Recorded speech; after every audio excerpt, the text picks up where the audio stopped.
अध्यक्ष महोदय, क्या वजह है कि कुछ कम्युनिटीज़ अपने आप को शेड्यूल ट्राइब्स में शामिल करने के लिए जोर देते हैं?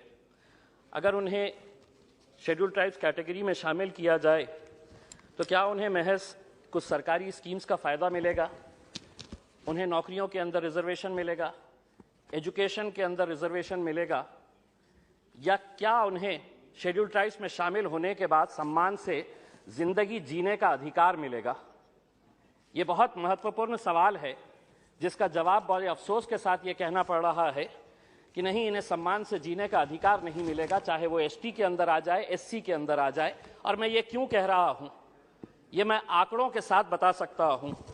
अगर हमने नेशनल क्राइम रिकॉर्ड्स ब्यूरो के डेटा के ऊपर अगर नजर डाले तो 2021 की रिपोर्ट के मुताबिक दलितों के खिलाफ अत्याचार की घटनाएं बढ़ी है, और सबसे ज्यादा घटनाएं अगर किसी राज्य के अंदर बढ़ी है जिसकी सरकार आज ये बिल लेकर आ रही है, आपके ही राज्य उत्तर प्रदेश के अंदर सबसे ज्यादा दलितों के ऊपर, एससीज के ऊपर अत्याचारों की, एट्रोसिटीज की घटनाएं बढ़ी है।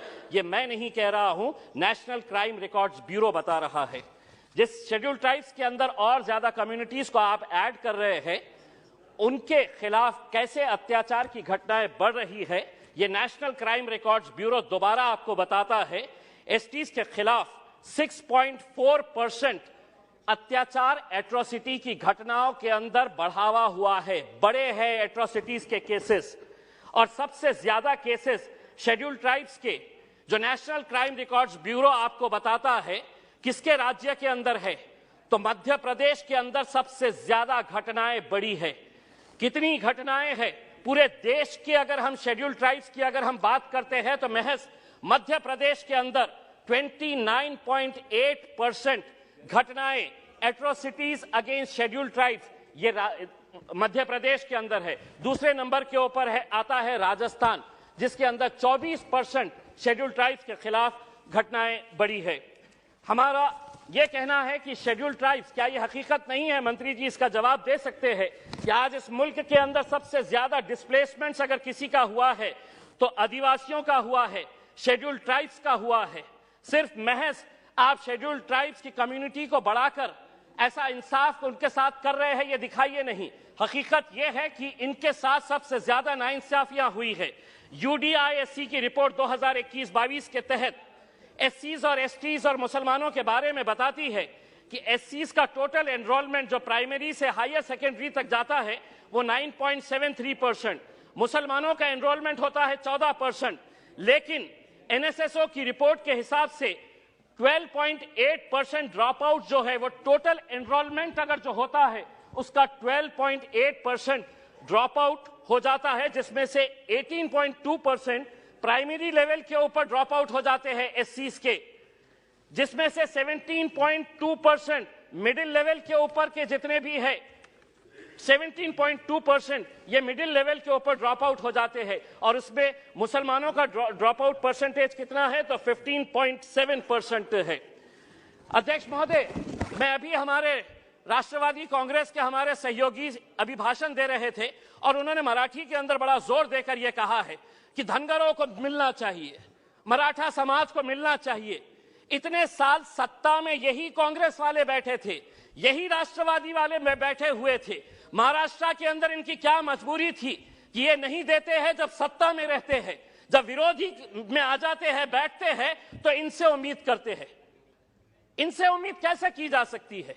अब ये भारतीय जनता पार्टी के ऊपर निर्भर है कि आपको दिखाना पड़ेगा कि हम इनके जैसा दोगलापन नहीं करते हैं। अगर हम सबके विकास के बारे में बात करते हैं तो यकीनन हम सबको इंसाफ देने की बात करते हैं। हम दोहरा रंग नहीं है कि सत्ता में जब रहते हैं तो अलग, और सत्ता में और सत्ता के बाहर जब आते हैं तो अलग। मैं भी ये मांग करता हूं कि महाराष्ट्र के अंदर धनगर समाज को मिलना चाहिए।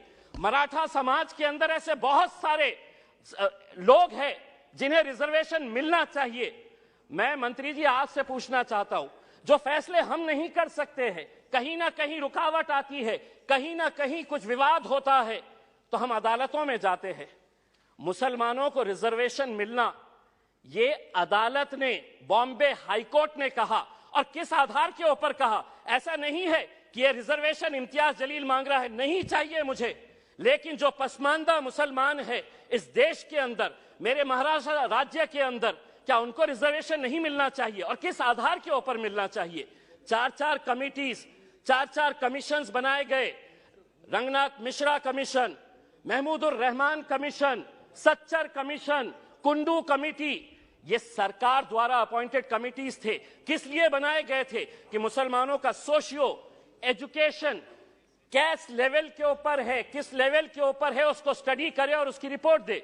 महमूदुर रहमान कमीशन ने पूरा डिटेल के अंदर गया कि मुसलमानों का एजुकेशन परसेंटेज कितना है। सच्चर कमीशन ने बताया कि सबसे ज्यादा अगर कोई पिछड़ा है तो वो मुसलमान है एजुकेशन के बारे में।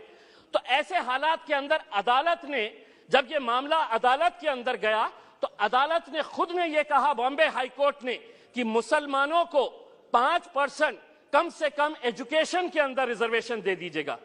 मंत्री जी, आप क्यों हमको तालीम से दूर रखना चाहते हैं?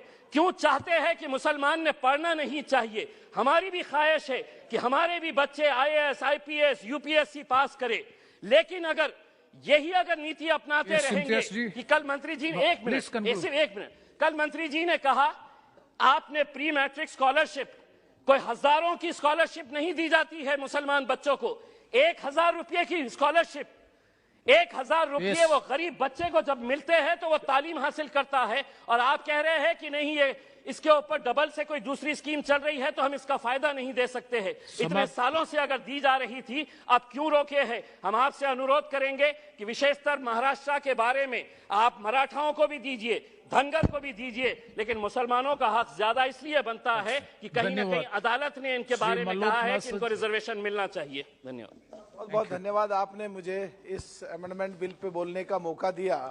मैं इसमें साफ कहना चाहता हूं, जो शेड्यूल्ड ट्राइब